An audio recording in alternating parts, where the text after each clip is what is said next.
Hello student, आपके अपने channel वेदांत 90 में आपका एक बार फिर से स्वागत है। I hope you are well, you are fine and good.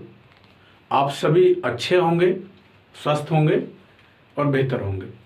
चलिए, आज का हमारा टॉपिक है एक बहुत ही महत्वपूर्ण, बहुत ही इम्पोर्टेंट टॉपिक के साथ मैं आपके सामने आपके अपने चैनल पर वेदांत 90 पर एक बार फिर आपको लेकर के चलता हूँ। आज का जो हमारा टॉपिक है वह है कोर्ट सीन या trial seen in merchant of Venice. बहुत ही रुचिकर टॉपिक और बहुत ही ऐतिहासिक, और सभी परीक्षाओं में, चाहे वो टीजीटी हो, पीजीटी हो, एलटी हो, DSSS हो और अन्य जो भी कॉम्पिटिटिव आपके एग्ज़ाम हैं जहाँ पर आपको लिटरेचर पोर्शन आपको पढ़ने को मिलता है, तो वहाँ ऐसा कोई एग्ज़ाम नहीं जहाँ शेक्सपियर को ना पढ़ा जाए, और शेक्सपियर के बिना कोई एग्ज़ाम हो नहीं सकता। तो शेक्सपियर को पढ़ने के लिए हमें बहुत सारे सोर्सेज होते हैं, और उसी में से आपको एक मर्चेंट ऑफ वेनिस है जिसका आज हम एक छोटा सा पोर्शन कोर्ट सीन लेकर के आपके सामने उपस्थित हैं, और हम शुरू करने जा रहे हैं आपका द कोर्ट सीन या ट्रायल सीन। माय डियर, अगर बात करी जाए द कोर्ट सीन या trial seen in merchant of Venice, merchant of Venice को 1596 और 98 यानी कि 1596 एंड 98 को रिटन किया गया। लगभग कब से, यानी कि 1596 टू 98।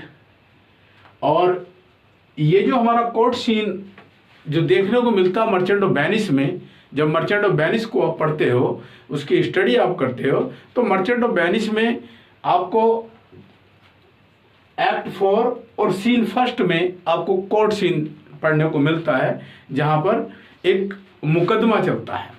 ट्रायल का मतलब क्या है? ट्रायल सीन मतलब एक मुकदमा, एक केस चलता है। एक कोर्ट सीन मतलब एक कोर्ट का दृश्य है, यानी कि पूरा जो नाटक है वहाँ पर फिल्माया गया है। ये जो परफॉर्मेंस है इस नाटक की वो कोर्ट में है।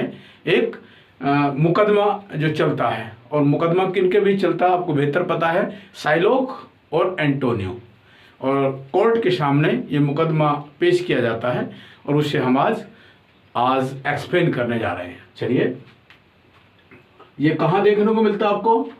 एक्ट 4 और सीन फर्स्ट में आपको देखने को मिलता है। अगर इसके जॉनर की बात करें माय डियर, जो मिस्टर शेक्सपियर हैं आपके, शेक्सपियर जी ने इसे एक्सप्लेन किया है कॉमेडी के रूप में। कैसे? यानी कि इसका जो जॉनर है वो एक कॉमेडी है। But some critics says that merchant of Venice genre is, जो मर्चेंट ऑफ वेनिस है, मर्चेंट ऑफ वेनिस का जो जॉनर है उसे ट्रेजिक कॉमेडी का नाम भी दिया है। किंतु इसकी जो एंडिंग है, इसकी जो हैप्पी एंडिंग है, उसे देखते हुए इसे हम कॉमेडी पर ही जाएंगे, क्योंकि इसमें ऐसे ऑप्शन, ऐसे हमें एलिमेंट देखने को मिलते हैं जो हमें ट्रेजिक कॉमेडी की तरफ लेकर जाते हैं। लेकिन इसकी जो एंडिंग है या इसका जो राइट जो जॉनर की हम बात करें वह कॉमेडी है। अगर एग्जाम में जो ऑब्जेक्टिव टाइप का क्वेश्चन होता है, अगर ये क्वेश्चन बन जाए what type of play merchant of Venice, उसमें ऑप्शन दिया जाए आपको tragic comedy, comedy and tragedy and other, तो हमें माय डियर वहाँ कॉमेडी पे ही मार्क करना है, क्योंकि इसका जो करेक्ट आंसर है वो कॉमेडी है। चलिए आगे बढ़ते हैं। तो जॉनर की बात करेंगे, ये क्या है? कॉमेडी है। चलिए माय डियर, एंटोनियो मैं एक्सप्लेन करता हूँ। Antonio who defaults on A loan from Shylock. जो एंटोनियो है, अभी क्वेश्चन यहाँ ये भी आता है, इसमें कई बार बन जाता है question, who was the merchant of Venice. Merchant of Venice का जो मर्चेंट था वो कौन था? मर्चेंट नामक व्यक्ति कौन, नामक यानी कि मर्चेंट जो है वहाँ व्यापारी कौन है मर्चेंट ऑफ वेनिस में? तो मर्चेंट ऑफ वेनिस का जो व्यापारी है वो हमारा एंटोनियो है। कौन है? एंटोनियो है। मर्चेंट ऑफ वेनिस यानी कि वेनिस का व्यापारी वो कौन है हमारा? वो एंटोनियो है। चलिए शुरू करते हैं। क्या? Antonio who defaults on A loan. Antonio एक लोन लेता है, एंटोनियो को पैसे की जरूरत है, एक लोन की आवश्यकता उसे, वो कहां से लेता है? फ्रॉम साइलोक। साइलोक जो एक मनी लेंडर है और वो एक जैविश है, मनी लेंडर है और एक जैविश है, उससे एक लोन लेता है। काय के लिए लेता है? लोन अपने लिए नहीं लेता एंटोनियो। एंटोनियो अपने लिए लोन नहीं लेता है, यह जो लोन लिया जाता है अपने डियर फ्रेंड बेसेनियो के लिए लिया जाता है, अपनी हेल्प नहीं, अपने किसी काम के लिए नहीं, बट वह लेता है उस पैसे को। क्योंकि एंटोनियो को क्यों जरूरत पड़ी पैसे की? एंटोनियो को जरूरत इसलिए पड़ी पैसे की क्योंकि एंटोनियो ने अपना बहुत सारा पैसा जो उसका शिपिंग का जो व्यापार है उस व्यापार में अपने पैसे को लगा दिया था, और उसके शिप जो हैं वह समुद्र में व्यापार के लिए निकले हुए थे, और वो समुद्र अपना व्यापार करने के बाद, व्यापार से कलेक्ट करने के बाद, पैसा लेने के बाद उनकी वापसी हो रही थी, किंतु समुद्र में कहीं वो खो जाते हैं। अब उसके पास, एंटोनियो के पास कुछ पैसा नहीं रहा, कुछ पैसा बिल्कुल नहीं बचा। उधर बेसेनियो के पास भी पैसा नहीं था, किंतु एक सिचुएशन ऐसी बन चुकी थी जो बालमोंट नामक, अब जगह मैं आगे एक्सप्लेन करूंगा, बताऊंगा, वहाँ की जो राजकुमारी पोर्शिया है, उस पोर्शिया की शादी का एक प्रोग्राम बन गया था। उस प्रोग्राम में बेसेनियो को पार्टिसिपेट करना था, वहां तक पहुंचना था, और वहां तक पहुंचने के लिए, बेलमोंट तक जाने के लिए उसे पैसे की आवश्यकता थी जो बेसेनियो के पास नहीं था। अब उसने अपने फ्रेंड एंटोनियो से हेल्प मांगी और उनसे कहा कि मुझे कुछ पैसे की आवश्यकता है और मुझे कुछ पैसा दीजिए। बट एंटोनियो के पास पैसा नहीं था, जैसे मैं पहले बता चुका हूं। एंटोनियो का सारा पैसा उसने शिपिंग कारपोरेशन में, यानी कि शिपिंग के व्यापार में लगा दिया था, और वो शिप उसके जो है कहीं समुद्र में खो गए थे, वो वापस नहीं हुए थे। इस कारण अपने मित्र की हेल्प करने के लिए एंटोनियो साइलोक के पास जाता है, और साइलोक के पास जाता है, साइलोक से पैसा उधार मांगता है, वहां से उससे लोन लेता है, और लोन लेकर के उस पैसे को बेसेनियो को दे देता है। बेसेनियो उस पैसे को लेकर के पोर्शिया यानी कि बेलमोंट, जो जहाँ की राजकुमारी है, वहाँ के लिए निकल जाता है, और वहाँ उस स्वयंवर कहेंगे, उस मैरिज का जो उनका प्रोग्राम चल रहा है, उस मैरिज प्रोग्राम में या उस स्वयंवर में वो भाग लेता है, हिस्सा लेता है। और पोर्शिया जो एक बहुत ही वेल्दी प्रिंसेस है, उसका जो हाथ है या उसका जो शादी है, उससे शादी करना चाहता है और उससे शादी कर लेता है। चलिए, इससे आगे का पार्ट मैं आगे आपको एक्सप्लेन करूंगा। चलिए, मैं आपको लेकर के चलता हूं, क्योंकि सबसे पहले जानना बेस जरूरी है। किसी भी पार्ट को पढ़ने के लिए, किसी भी टॉपिक को पढ़ने के लिए, क्यों, कहाँ, कैसे शुरू हुआ, उसे जानना हमारे लिए बहुत जरूरी है। आगे चलते हैं। तो हम बात कर रहे थे Antonio who faults on A loan. Antonio एक लोन लेता है, किससे लेता है? फ्रॉम साइलोक। साइलोक से, जो एक मनी लेंडर है। साइलोक कौन है? एक मनी लेंडर है। और किस लिए लेता है? To help his friend Bassanio. किस लिए लेता है? वो हेल्प करना चाहता है। किसकी हेल्प करना चाहता है? बेसेनियो, जो उसका फ्रेंड है। किसका? एंटोनियो का फ्रेंड बेसेनियो है, उसकी मदद करना चाहता है। वो यानी कि लेना, मांगना या जीतना। क्या? यानी कि जीतने के लिए क्या? The wealthy Portia. किसे? वेल्दी पोर्शिया को जीतने के लिए, यानी कि बहुत ही धनी राजकुमारी है, उस धनी राजकुमारी को जीतने के लिए, उससे मैरिज करने के लिए, शादी करने के लिए वह उस पैसे की आवश्यकता होती है। देखिए, आगे बढ़ते हैं। The bond scene. अब यहां पैसा तो देता है कौन? पैसा तो साइलोक देता है वैसे एंटोनियो को पैसा देता है साइलोक, जो इतने पैसे को डिमांड रखता है उस पैसे को दे देता है, और बिना किसी इंटरेस्ट के, बिना किसी ब्याज के कोई पैसा उस पर यानी कि एक्स्ट्रा नहीं लेता है। किंतु समय पर पैसा ना देने की स्थिति में उससे एक बॉन्ड साइन करा लिया जाता है। उससे बॉन्ड साइन करा जाता है, एक एफिडेविट ले लेता है उससे। उस एफिडेविट, उस बॉन्ड से यानी कि एंटोनियो को अपने जाल में फंसा लेता है। अपने जाल में फंसा लेता है। ऐसा वो क्यों करता है ये बात मैं आपको आगे बताऊंगा कि वो उसका क्या जाल था, उसका क्या ट्रैप था, उसकी क्या चाल थी, ये मैं आपको आगे बताऊंगा। चलिए बढ़ते हैं आगे। बॉन्ड, बॉन्ड क्या है? Psylocke offers the loan, Psylocke Antonio को लोन दे देता है, पैसा दे देता है उधार, जितना पैसा वो मांगता है, विदाउट इंटरेस्ट, बिना किसी ब्याज के, बिना किसी टैक्स के, ले जाइए भाई पैसा दे देता है। बट किंतु, आगे जोड़ता अपनी बात, बट क्या कहता? बट डिमांड्स, किंतु मांग करता है।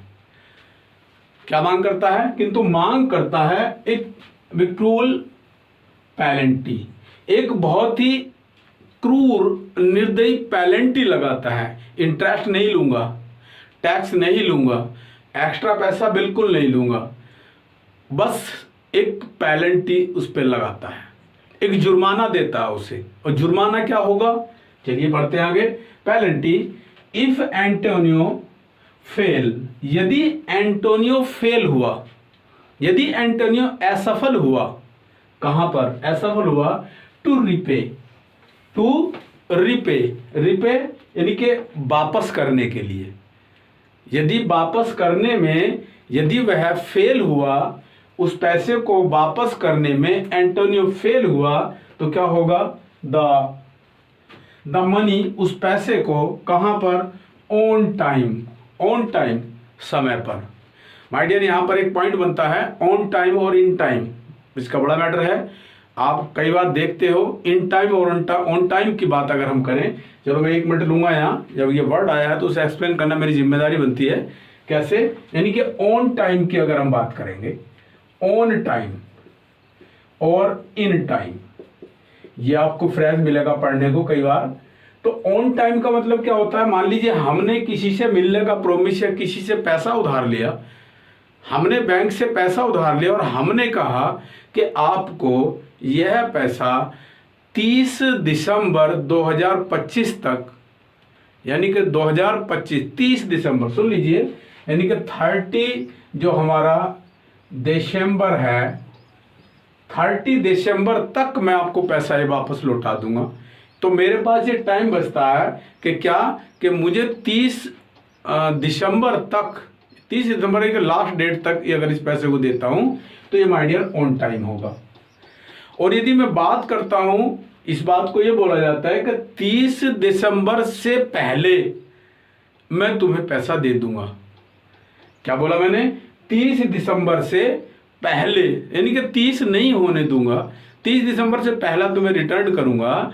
तो वहां पर हम बात करेंगे इन टाइम की।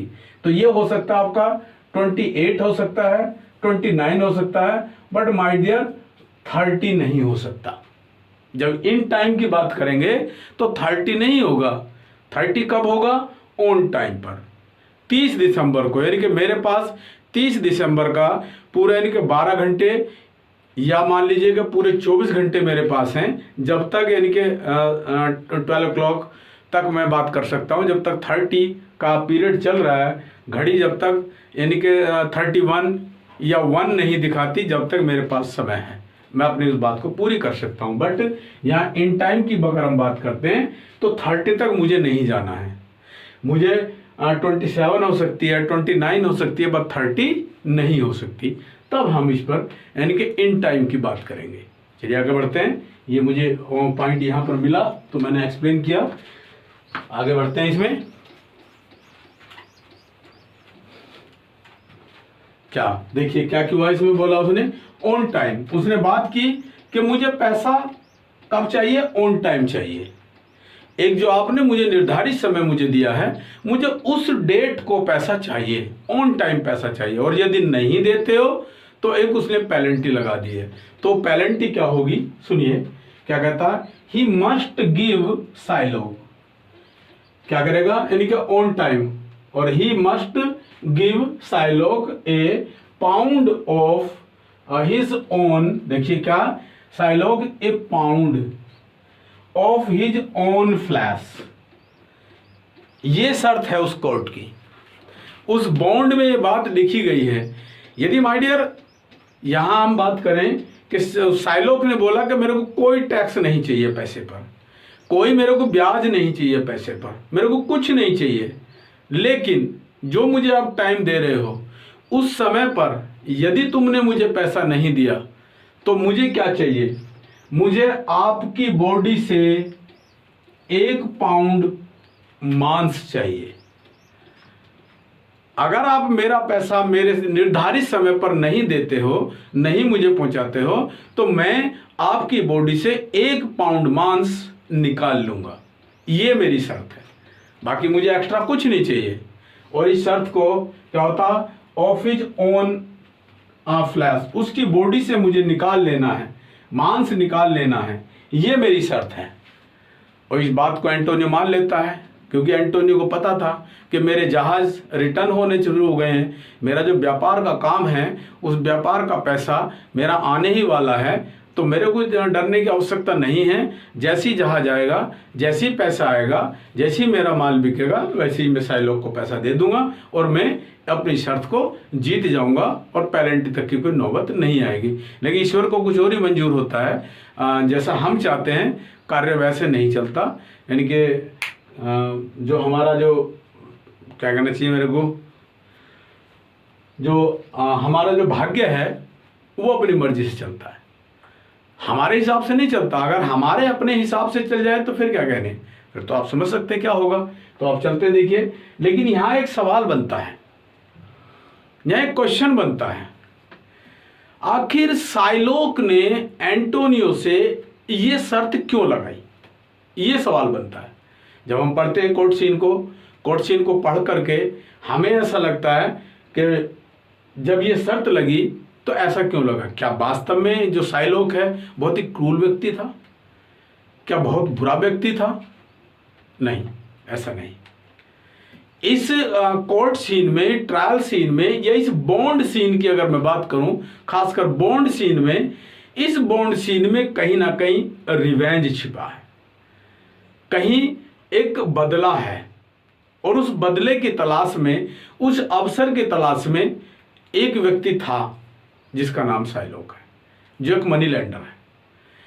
उस बदले की तलाश में एक ऐसा अवसर ढूंढ रहा था साइलोक कि कब, कहां, कैसे एंटोनियो मेरी गिरफ्त में आए और मैं उससे अपना बदला लूं।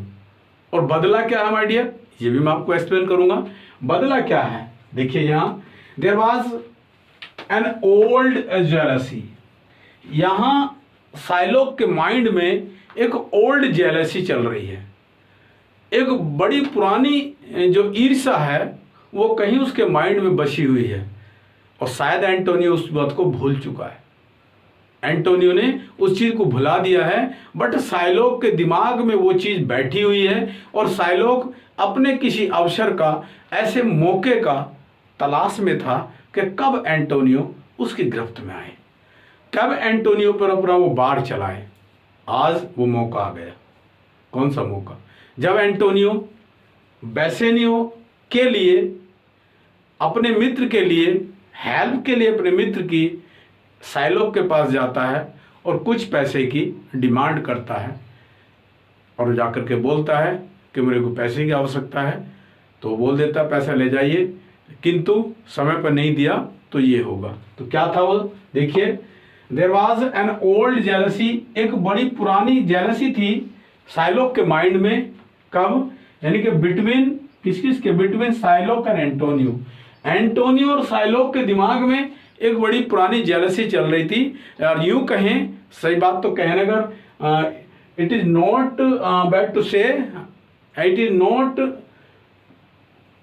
wrong to say that this jealousy is only in the mind of Shylock, not Antonio.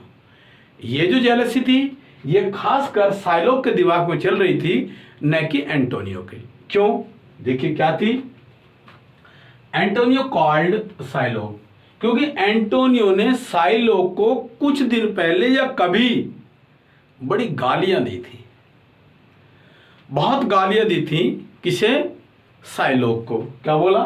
Dog, कुत्ता बोला, यूजर, कमीना भी बोला, घूसखोर बोला, ब्याजखोर बोला, and others and other word, बड़े सारे और पता नहीं क्या क्या बोला, अदर वर्ड, और अदर वर्ड उसने यूज किए उसके लिए जो बहुत ही तुच्छ या अब्यूज कहेंगे, जो बहुत ही छोटे शब्दों से मापा जा सकता है, या गाली कह सकते हैं, अब्यूज कहेंगे।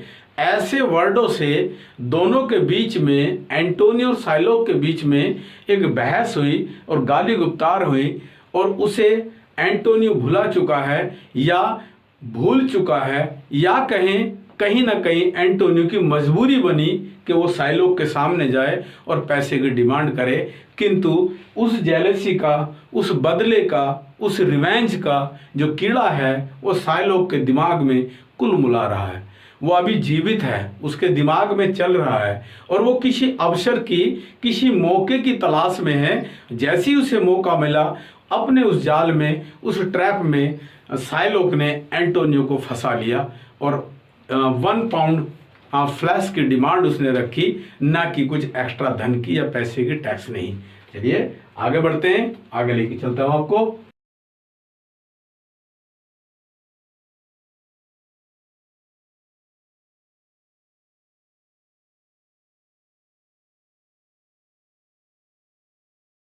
चलिए नेक्स्ट पॉइंट लेते हैं और आगे बढ़ाते हैं वीडियो को। जैसे कि कोर्ट सीन और ट्रायल सीन हमारा चल रहा है। ट्रायल सीन को बड़े अच्छे से आप विस्तार से पढ़ लेंगे, क्योंकि मान के चलिए कि 1 से 2 क्वेश्चन या 1 क्वेश्चन यहाँ से आना एक तरह से स्वाभाविक माना जाता है। जहाँ से, और यहाँ से कोर्ट सीन से कोई भी क्वेश्चन आता है, कोर्ट सीन की मैं बात कर रहा हूँ फिलहाल, कोर्ट सीन से कोई भी क्वेश्चन आता है तो यहाँ से आपका वह क्वेश्चन कवर हो जाएगा। चलिए बढ़ते हैं आगे। क्या है कि कोर्ट सीन और ट्रायल सीन की हम बात कर रहे हैं। नेक्स्ट पॉइंट है बेसेनियो ट्रेवल्स टू बेलमोंट। ये बेलमोंट की बात हम कर रहे हैं। कहाँ? ये जो बेलमोंट है इसकी बात करते हैं, बेलमोंट की। बेसेनियो कब पहुंचा? जब एंटोनियो ने पैसा साइलोक से लाके एंटोनियो को दे दिया और बोला कि तू जा और पोर्शिया यानी कि बेलमोंट उसके स्वयंवर में जा करके शामिल होना है और उससे विवाह करके, उससे मैरिज करके तुम्हें लौट के आना है। चलिए क्या है कि बेसेनियो ट्रेवल्स। अब बेसेनियो ने ट्रैवल यानी कि यात्रा शुरू कर दी अपनी। कहाँ के लिए? टू बेलमोंट, बेलमोंट जाने के लिए। तो एक क्वेश्चन ये बन जाता है हमारा कि जो पोर्शिया है वो कहाँ की राजकुमारी है? ये क्वेश्चन हमारे पास बन जाता है। तो चलिए बढ़ते आगे। बेलमोंट एंड विंस पोर्शिया, और जीत लीजिए किसे? पोर्शिया को। पोर्शिया को जीत लीजिए यानी कि जीतने के लिए वो ट्रैवल अपनी शुरू कर देता है, पैसा लेके निकल पड़ता है बेलमोंट के लिए। बेलमोंट वह जगह है जहाँ की राजकुमारी पोर्शिया है। पोर्शिया का जो प्लेस है, जो पैलेस है, वो बेलमोंट में है और वहाँ के लिए निकल पड़ती है। पोर्शिया हैंड, और पोर्शिया के हैंड को जीतने के लिए बेसेनियो निकल पड़ता है। But Antonio's ship are lost. क्या हुआ? But Antonio's ship lost. किंतु देखिए, जब भाग्य करवट लेता है, and when the future turns everything disturb. जब भाग्य करवट लेता है तो सारी चीजें बिगड़ जाती हैं, और कई बार जब करवट लेता है तो बहुत सारी बिगड़ी हुई चीजें सुधर जाती हैं। ये तो भाग्य की बात है। लेकिन अब क्या होगा? एंटोनियो का जो भाग्य है वो कैसा होगा? बिगड़ गया, यानी कि disturb the future of Antonio because the ship of Antonio lost in the sea. क्योंकि समुद्र में एंटोनियो के जहाज खो गए थे। क्या हो गया था? देखिए, द शिप्स आर लॉस्ट। जो उसके शिप हैं वो लॉस्ट हो गए हैं, खो गए हैं। And he can not repay the loan. अब जो उसने एक निश्चित तारीख साइलोक ने दी थी कि इस तारीख को जब तक मेरा पैसा तुम्हें वापस कर देना, इस तारीख तक मेरा पैसा वापस कर देना है, और उस तारीख तक वो पैसा वापस नहीं किया जाता। जिस मौके की तलाश में साइलोक था, साइलोक was waiting a chance how to catch Antonio. वह एक मौके की तलाश में था कि कैसे एंटोनियो को कैच करूं। कैच यानी कि कैसे उसे अपनी गिरफ्त में लूं, कैसे पकड़ूं उसे। तो वो मौका आज उसके पास था, आज वो अपॉर्चुनिटी साइलोक के पास थी क्या थी वह मौका, वह अवसर उसके पास था, क्या कहते हैं रिपे। अब क्या हो गया था, लॉस्ट हो गए तो उसके सिर्फ and he can not repay the loan. अब वो उस लोन को चुकाने में असफल हो गया था। Antonio was failed to repay the loan of Shylock. जो साइलॉक से उसने पैसा लिया था, उस पैसे को वापस करने में, रिटर्न करने में, रिपे करने में एंटोनियो फेल्ड हो गया था, वह असफल हो गया था। नेक्स्ट पॉइंट लेंगे। अब जब एंटोनियो से उसने पैसा मांगा और अपनी वो 1 पाउंड फ्लैश की बात रखी, तो एंटोनियो ने थोड़ी आनाकानी करी, यानी कि उसे एग्री नहीं हुआ।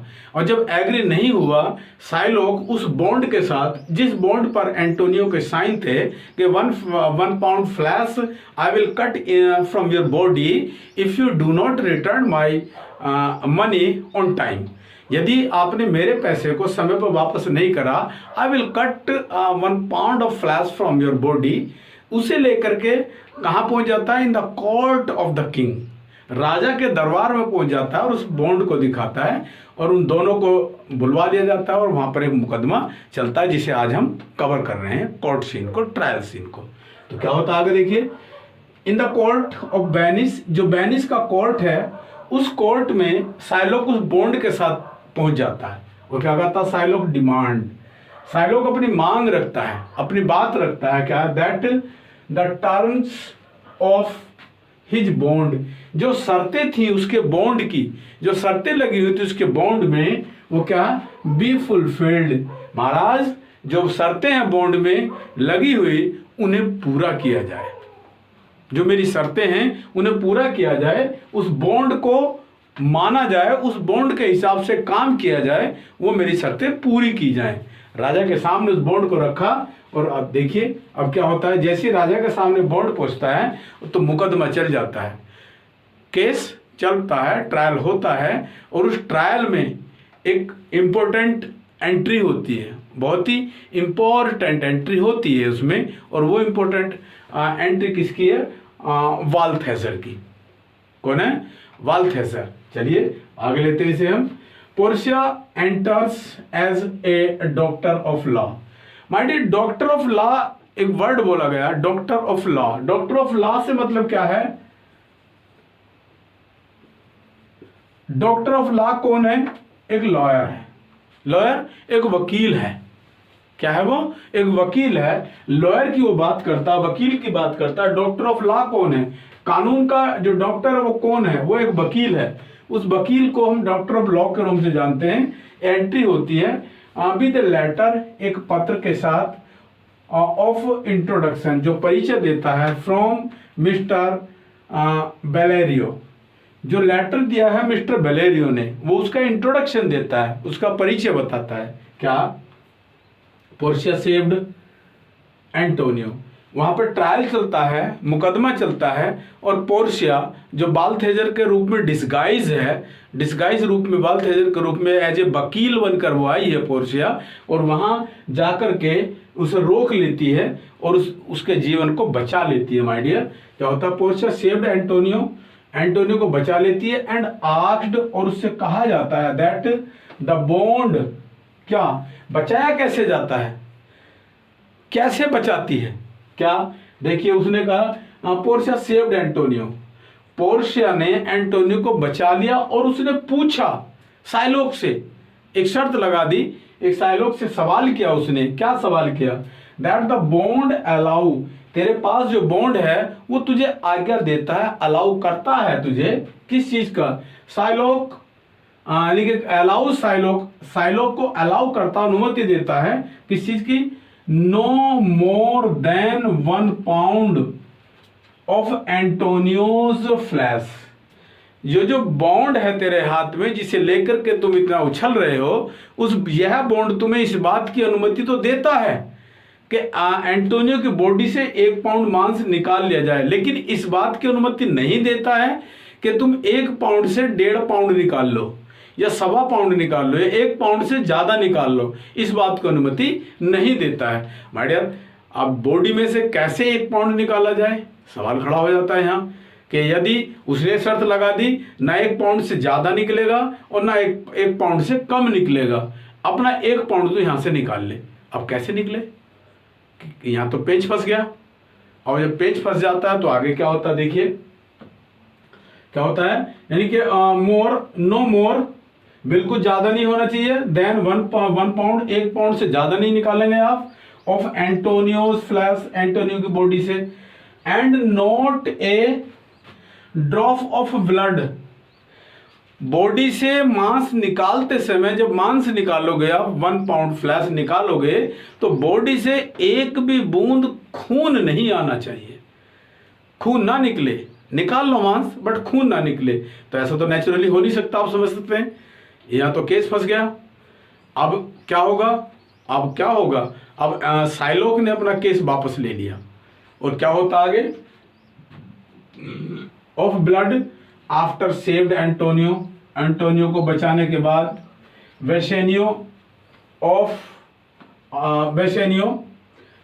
ऑफर्स द डिस्गाइज पोर्शिया, जो बेसेनियो है एंटोनियो का परम मित्र है, जो बेसेनियो है, ऑफर्स वो पेश करता है, देता है द डिस्गाइज, डिस्गाइज से मतलब क्या है, डिस्गाइज यानी कि रूप बदलना, जो रूप बदलकर पोर्शिया वकील बाल्थेजर के रूप में कोर्ट में आई और मुकदमा लड़ा, उसके लिए क्या करता, डिस्गाइज पोर्शिया यानी कि बाल्थेजर के रूप में था, द 3000 डुकेट्स, 3000 डुकेट के मतलब वहां की जो धन, वेनिस का जो पैसा उसे डुकेट कहते हैं, तो 3000 डुकेट्स देने को बोलता है, वो पेश करता है, दैट ही ब्रोड, जो वो लाया था, टू गिव, देने के लिए, टू साइलोक, जो पैसा साइलोक को देने के लिए बेसेनियो लेकर आया था, उस पैसे को पोर्शिया को यानी कि बाल्थेजर को यानी कि वकील को देने को बोलता है। और वो क्या होता है आगे देखिए, to give Shylock, but Portia demands, किंतु पोर्शिया डिमांड्स करती है, पैसे को रिफ्यूज कर देती है, मना कर देती है, और वो डिमांड करती है, किस चीज की डिमांड करती है, पोर्शिया डिमांड्स अ रिंग्स। अब किसने, बेसेनियो ने कुछ रिंग्स पहनी थी हाथ में, तो पैसे को इनकार करके पोर्शिया यानी कि बाल्थेजर जो वकील के रूप में है, उन रिंग्स की डिमांड करती है, और मेरे को रिंग्स चाहिए, पैसा नहीं चाहिए, इस पैसे को नहीं लेना है मुझे ये रिंग्स लेनी है। तो चलिए रिंग्स की बात करते हैं, किंतु रिंग्स की जब बात आती है, बेसेनियो रिफ्यूज कर देता है, मना कर देता है कि नहीं, मैं रिंग्स नहीं दूंगा। ये रिंग्स क्या है, क्योंकि सी डिपार्ट्स एज इफ, यानी कि उस समय जब मना कर देता है, जब इस बात को मना कर देता, रिंग नहीं दूंगा, तो एंटो यानी कि पोर्शिया यानी कि बाल्थेजर मानो नाराज होकर के उसके पास से चली जाती है, हट जाती है, और उस चीज को नकार देती है, छोड़ देती है, क्या यानी कि इंसल्ट फील करती है।